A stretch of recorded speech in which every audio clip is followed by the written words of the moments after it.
2022च्या गोंय विधानसभा वेंचणुके वेळार प्रचारा खातीर आप पक्षान खर्च केल्ल्या निधीची चौकशी जावची अशी मागणी भाजपाचे आमदार संकल्प आमोणकारांनी केली। जाल्यार केजरीवाल आनी नैतिकतेचो विचार करून मुख्यमंत्र्यांच्या पदाचो राजीनामो दिवचो अशी यतीश नायकाचे म्हणणे। हेच्या भितर म्हाका कांयच दुबाव ना आनी ते आमी पाटकराकूय सांगपाक सोदता तूं अशी कंप्लेनी जाय तितली फायल कर, आमी फेस करपाक रेडी आसा, कित्याक आमी खंयचोच रॉंग ना।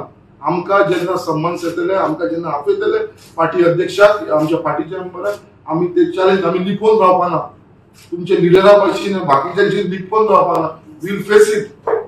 आनी तेका लागून हांव सांगता कित्याक हेंचो टायम येयलो आसा, हेंकां खबर आसा की हे इंडियन एलायन्स म्हणटात आनी काँग्रेस पार्टी म्हणटात, तांकां खबर आसा की आयज तेंची अस्तित्व काबार जाल्लेलें आसा, गोंयसून जाल्लेलें आसा, आख्ख्या देशांसून काबार जाल्लेलें आसा। आणि परत एकदा हांव म्हजो स्टेटमेंट रिपीट करता की फुडले इलेक्शन जाता, लोकसभा इलेक्शन जाता म्हणल्यार ती रिजनल पार्टी जावन पडपाची आसा ही काँग्रेस, तो भंय तांकां जाल्लो आसा।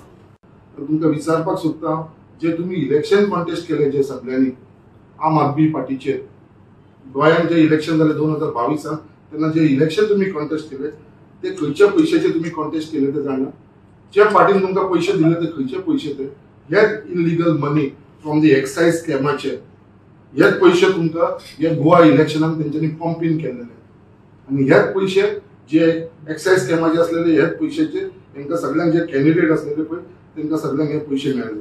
सो आमी डिमांड करता की हेजेर इन्क्वायरी जावची, जे सगळे कॅन्डिडेट जे आम आदमी पार्टीचे असलेले पळय तेंचेर इन्क्वायरी जावची आनी त्याच प्रमाणे जे आमचे दोन्ही आमदार आसा तेंचो अध्यक्ष आसा आम आदमी पार्टीचो तेंचेर इन्क्वायरी जावची की बाबा तेंच्यांनी जे इलेक्शनाक जे पैसे यूज केलेले आसा तांकां ते पार्टीन खंयसून दिल्लेले ते। This party, Aam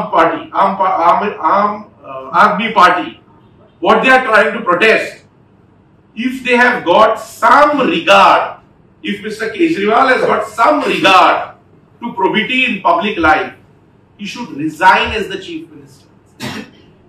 Because he is now arrested. His colleagues are in jail with him.